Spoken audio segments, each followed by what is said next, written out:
사도행전 22장 1절에서 16절인데요. 또 같은 방식으로 교독하여서 제가 한 절, 여러분들 한 절 같이 읽겠습니다. 동포 여러분, 내가 이제 여러분에게 드리는 해명을 잘 들어주시기 바랍니다. 군중들은 바울이 히브리 말로 연설하는 것을 듣고 더욱더 조용해졌다. 바울은 말을 이었다. 나는 유대 사람입니다. 나는 길리기아의 다소에서 태어나서 이 도시 예루살렘에서 자랐고 가말리알 선생의 문화에서 우리 조상의 율법의 엄격한 방식을 따라 교육을 받았습니다. 그래서 나는 오늘날 여러분 모두가 그러하시는 것과 같이 하나님께 열성적인 사람이었습니다. 나는 이 돌을 닦은 사람들을 박해하여 죽이기까지 하였고 남자든 여자든 가리지 않고 묶어서 감옥에 넣었습니다. 내 말이 사실임을 대제사장과 모든 장로가 증언하실 것입니다. 나는 그들에게서 다마스쿠스에 있는 동포들에게 보내는 공문을 받아서 다마스쿠스로 길을 떠났습니다. 나는 거기에 있는 신도들까지 잡아서 예루살렘으로 끌어다가 처벌을 받게 하려고 했던 것입니다. 가다가 저녁 때쯤에 다마스쿠스 가까이에 이르렀는데 갑자기 하늘로부터 큰 빛이 나를 둘러 비추었습니다. 나는 땅바닥에 엎어졌는데 사울아 사울아 내가 어찌하여 나를 핍박하느냐 하는 소리가 들려왔습니다. 그래서 내가 주님 누구십니까? 하고 물었더니 그는 나에게 대답하시기를 나는 너가 핍박하는 나사렛 예수이라 하셨습니다. 나와 함께 있는 사람들은 그 빛은 보았으나 내게 말씀하신 분의 음성은 듣지 못하였습니다. 그때 내가 주님 어떻게 하십니까? 하고 말하였더니 주님께서 내게 말씀하셨습니다. 일어나서 다마스쿠스로 가거라. 거기에서 네가 해야 할 모든 일을 그가 말해줄 것이다. 나는 그 빛의 광채 때문에 눈이 멀어서 함께 가던 사람들의 손에 이끌려 다마스쿠스로 갔습니다.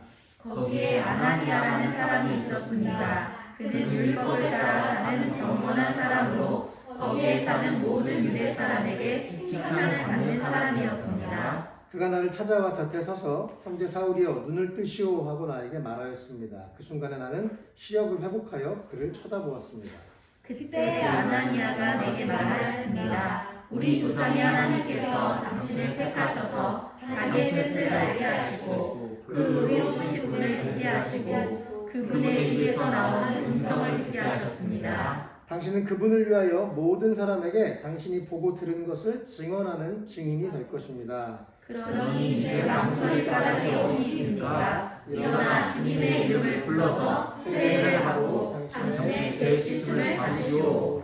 아멘. 예, 오늘 이제 벌써 네 번째 시간입니다.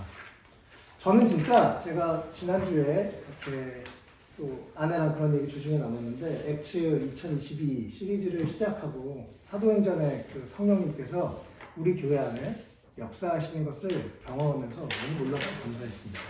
네, 그래서 주님이 또 어떤 일을 앞으로 하실까 너무 기대가 되고 제 인생에서 저도 어떤 첫 번째 부흥회를 인도하고 오늘 이렇게 왔는데 너무 감사했고 하나님께 쓰임 받을 수 있어서 너무 정말 기뻤고요.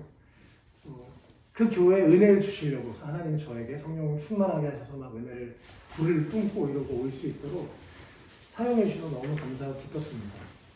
네, 앞으로 또 그래서 저는 그렇게 생각해요. 제 개인이 아니라 또 우리가 특별히 또 같이 이렇게 함께 예배 참여하고 그 교회를 위해서 기도하면서 또 저를 위해서 기도해 주셔서 감사하고요. 그래서 우리 웰컴 처치가 다른 교회를 섬기고 다른 교회에 힘을 실어주는 일을 하고 오게 된 게 너무 감사했습니다.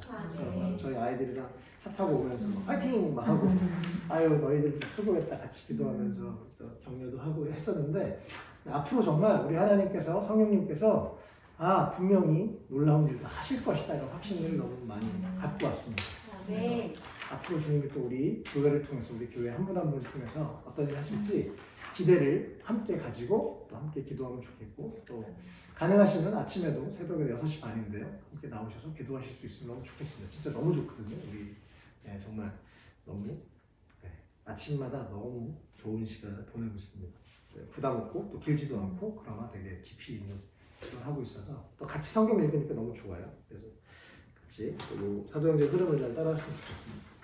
네, 오늘 네 번째 시간인데요. 처음에 제가 1장, 2장에 웰컴 홀리 스피릿 그래서 성령님이 임하셨을 때 역사가 일어난다는 것들 나눴었고요. 또 8장에서 빌립 집사님 이야기하면서 지금 성령 역사하시는 건 나눴고요. 지난주에 안디옥 교회 얘기했는데 오늘은 사도 바울에 대한 이야기 하겠습니다. 사도행전에서 빼놓을 수 없는 인물이 사도 바울이죠.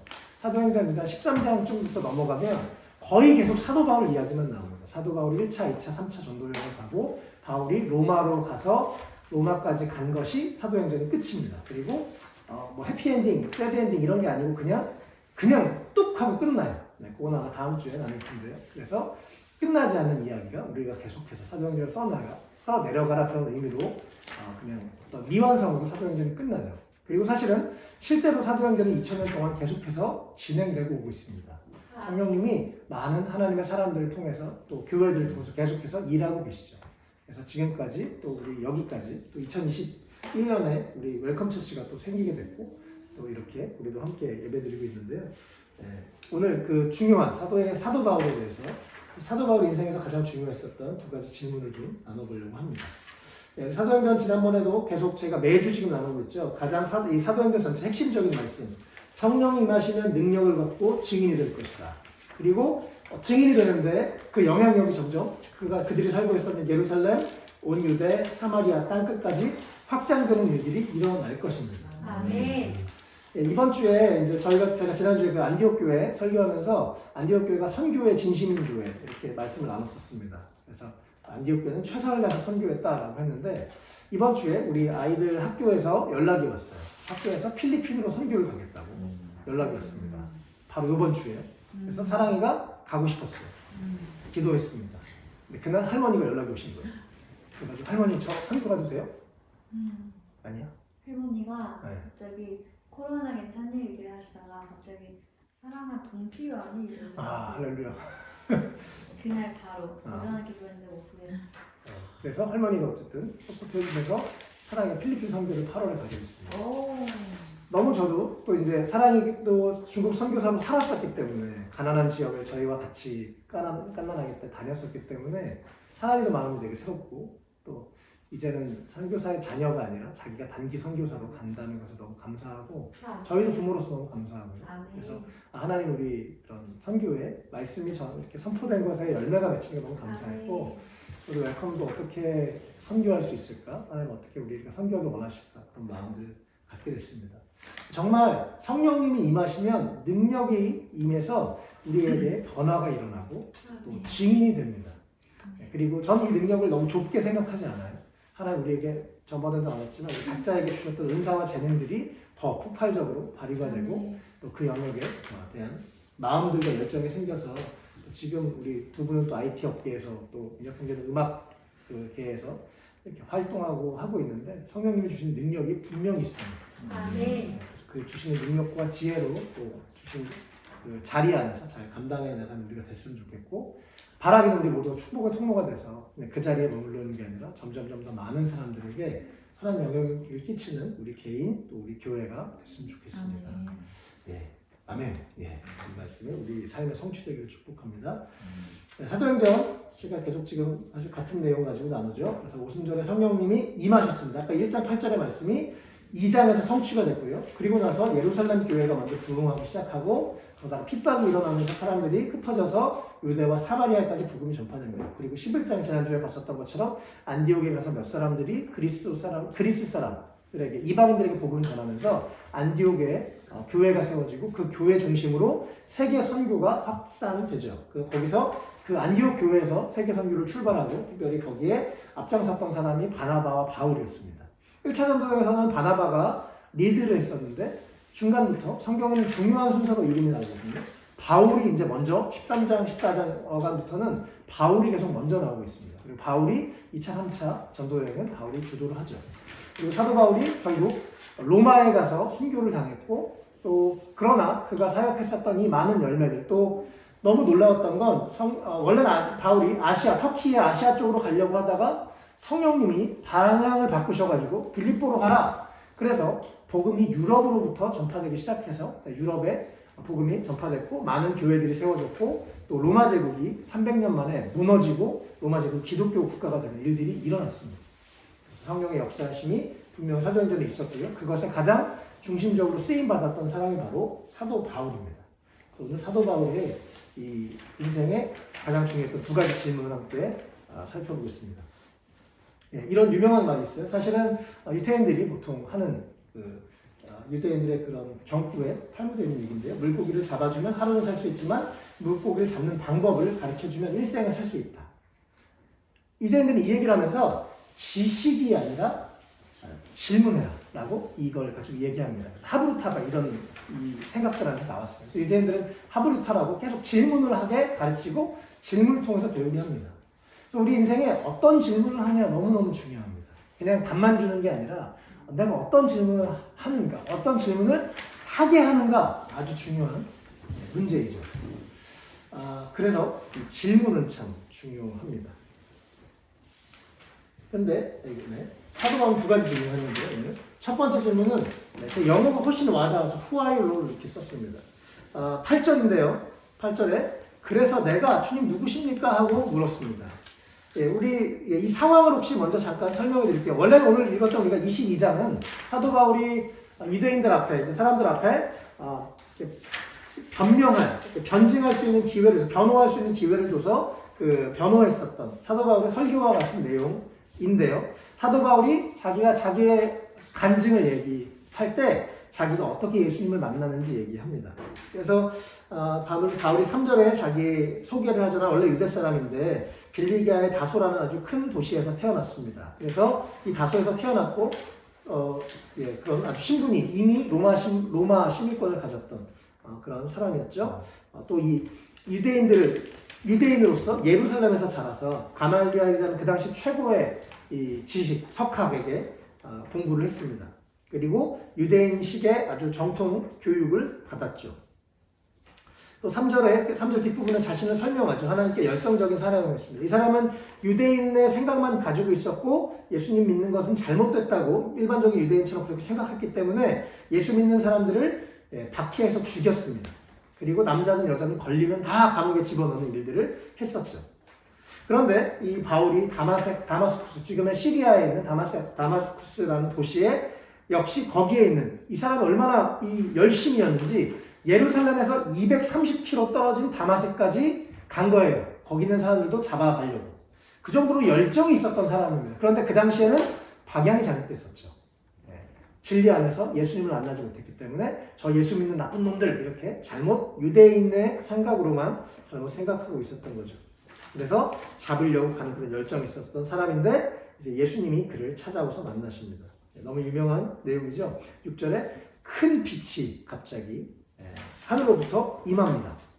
바울이 그 빛이 너무 강렬해서 땅바닥에 엎어졌습니다. 어떤 학자들은 그 빛 가운데 다른 사람들은 못 봤지만 바울은 그 빛 안에 예수님을 직접 보지 않았을까라고 추측한 학자들도 있는데 성경에 정확하게 나오지 않기 때문에 잘 모르겠고 중요한 것은 하늘로부터 큰 빛이 사도 바울에게 순간 다마섹에 이 예수 믿는 놈들 죽이러 가야지 이러고 있는데 딱 비춰졌습니다. 너무 그 빛이 강렬해서 아주 분명한 영적 체험을 한 거죠. 그래서 7절에 땅바닥에 엎어졌을 때 사울아 사울아 내가 어찌하여 나를 핍박하느냐라고 소리를 들었습니다. 바울이 너무 놀라서 했던 얘기가 주님 누구십니까? 이게 바로 오늘 이 첫 번째 질문입니다. Who are you? 당신은 누구십니까?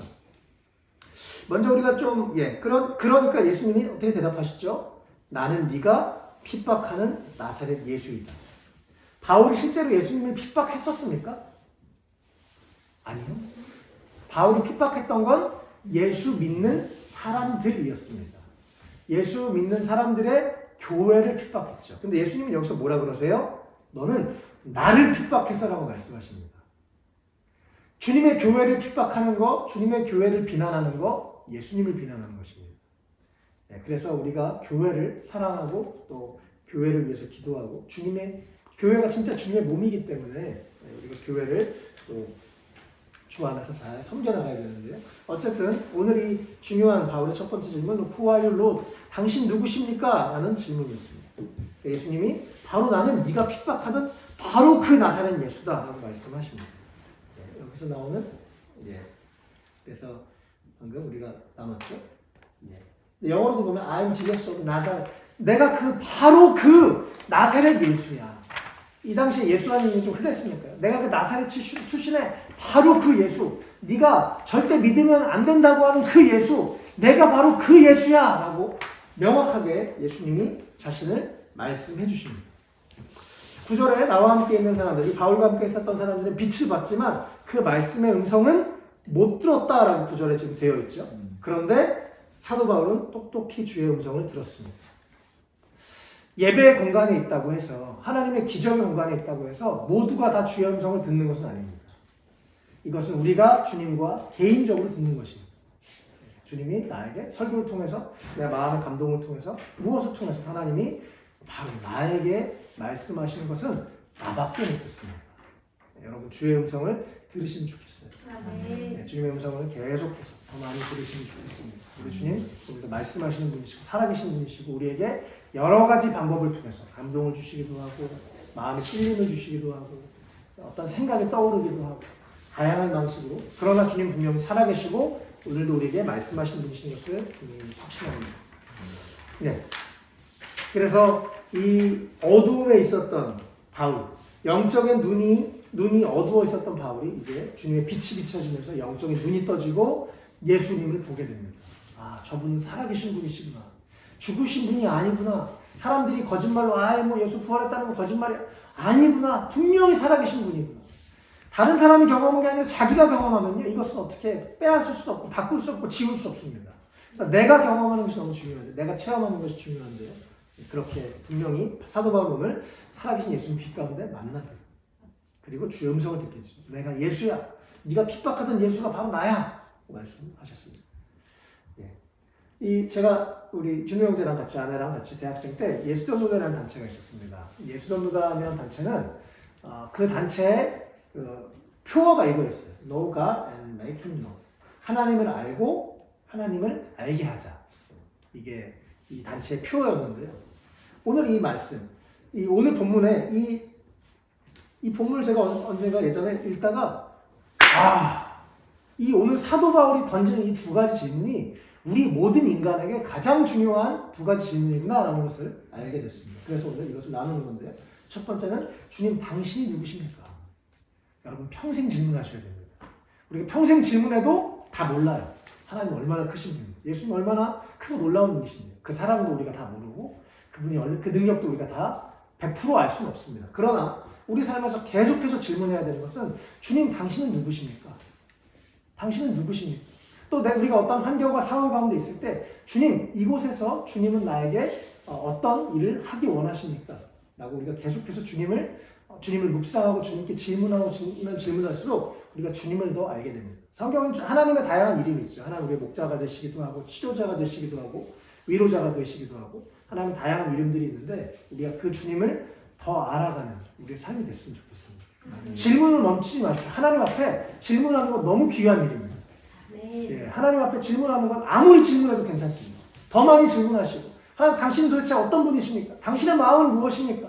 당신은 내가 어떻게 알아가야 되겠습니까? 계속 질문하시면 좋겠습니다. 하나님을 아는 것 반대로 하나님 당신이 누구십니까? 라고 물어보는 것 멈추지 마시기 바랍니다. 주님 지금 이렇게 떠오르는 생각이 하나님이 주신 생각입니까? 내 생각입니까? 계속 질문하십시오. 하나님 반드시 응답하십니다. 여러 가지 사건을 통해서 여러 가지 과정을 통해서 말씀을 통해서 우리가 주님을 더 알아가는 것 우리 인생의 가장 중요한 일입니다. 주님을 더 아는 것보다 더 귀한 일은 없어요. 가장 귀한 것은 주님을 아는 일이라는 것 꼭 기억하시고 주님을 더 계속해서 내가 옛날에 주님 한번 만났지 주님 알았지가 아니에요. 날마다 새로운 주님 경험하면 좋겠습니다. 두 번째요. What shall I do, Lord? 또 물어봅니다. 10절에요. 번역상이 좀 여기 되게 매끄럽지 않아요. 예수님이 나는 네가 핍박하는 나사렛 예수야. 완전히 바울이 압도됐습니다.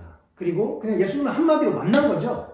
어떻게 표현할 수 없겠지만 만났어요. 그리고 그 순간 내가 잘못 살았구나. 내가 잘못 알고 있었구나. 깨닫고 완전히 변화가 되었습니다. 그리고 나자마자 두 번째 질문하죠. What shall I do, Lord? 주님 내가 뭘 해야 될까요? 그러면 당신이 내 삶의 주인이시라면 당신이 날 구원하셨다면 당신이 하나님이고 내가 섬길 유일할 분이시라면 그럼 난 당신을 위해 뭘 해야 될까요? 저는 그래서 이것을 생명과 사명이라고 생각합니다. 예수 그리스도에게 믿는 우리에게 가장 중요한 두 가지 단어가 있다면 생명과 사명이에요. 이 순서는 명확하게 생명이 먼저입니다. 주님을 아는 것이 먼저입니다. 주님을 만나는 것이 먼저입니다. 그리고 그 생명이 계속 우리 가운데 풍성해지고 생명력이 넘치는 삶을 살았으면 좋겠어요.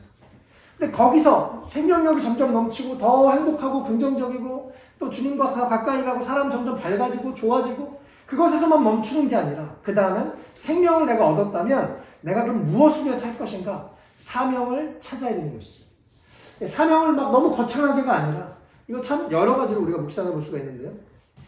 어쨌든 What shall I do? 주님 내가 뭘 해야 되겠습니까? 그렇다면 당신이 나를 찾아오셨으니까 내가 당신을 만났으니까 이제 내가 뭐 어떻게 살아야 되겠습니까? 라고 끊임없이 묻는 우리가 되었으면 좋겠습니다. 보통 젊었을 때 청년들이 아직은 또 아이들은요. 내 꿈은 뭘까? 난 앞으로 뭐가 될까? 막 그런 생각들을 하죠. 기도하죠. 그런데요. 사명이라는 게 내가 뭐가 되는 것. 예를 들어 아빠가 되는 게 꿈이에요. 제가. 아빠가 됐어요. 그럼 끝났나요? 아니요. 아빠로서 할 일이 얼마나 많은지 열심히 일해야 되고 가르치기도 해야 되고 해야 될 게 많죠. 뭐가 된다고 해서 끝나는 것이 아닙니다. 그건 너무 단순한 얘기죠. 그래서 뭐 할 건데? 뭐 어디 상 하나 탔어요. 그럼 뭐 이제 인생이 끝나나요? 아니요. 하나님의 사명은 끝이 없습니다. 계속 우리에게 그때마다 때마다 시마다 다양한 일들을 하나님 우리에게 시키시기 원하고 맡기시기 원합니다. 그래서 계속 질문해야 돼요. 평생 질문해야 됩니다. 하나님 내가 지금 뭘 해야 될까요?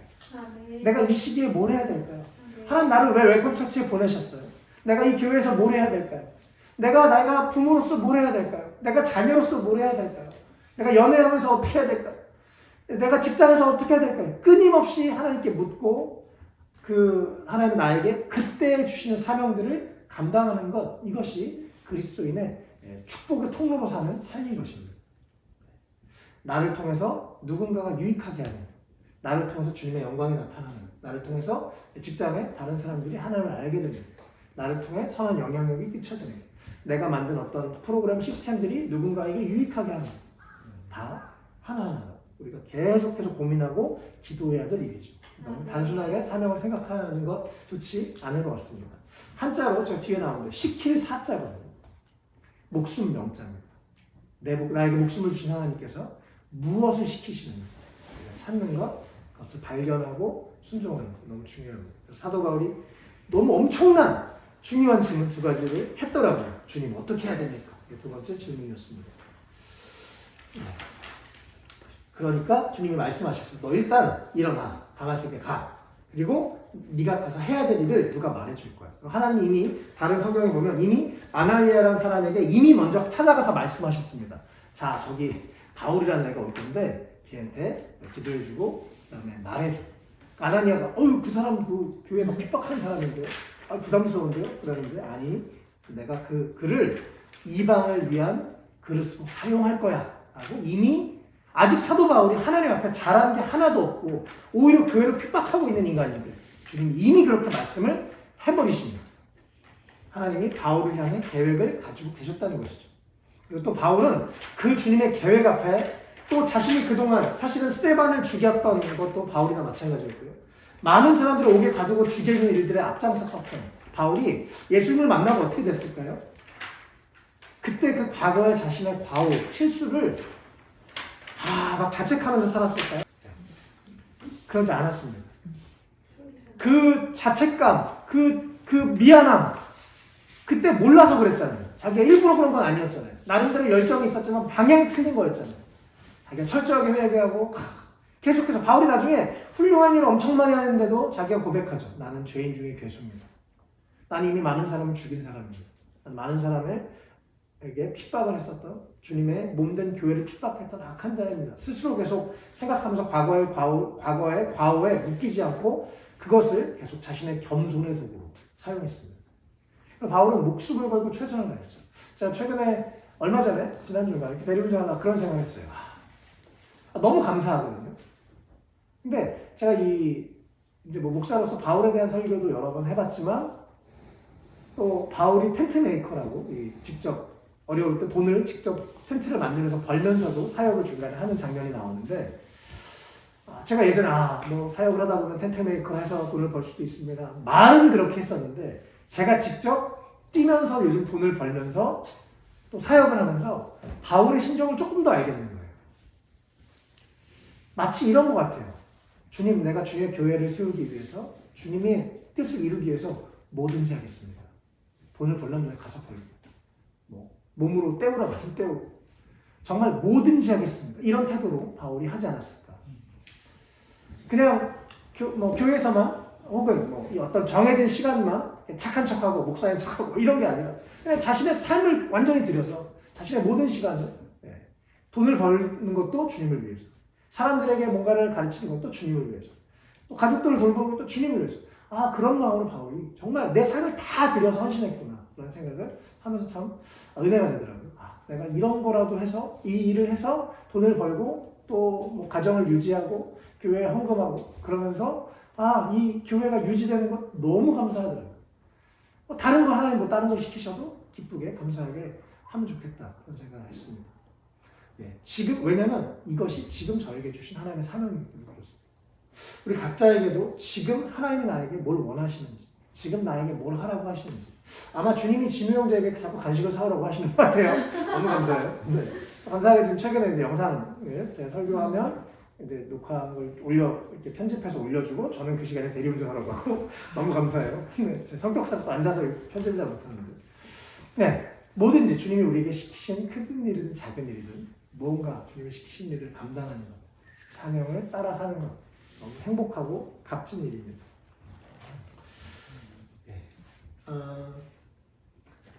아까 이 아나니아가 그렇게 얘기했습니다. 당신은 그분을 위하여 모든 사람에게 당신이 보고 들은 것을 증언하는 증인이 될 것입니다. 아멘.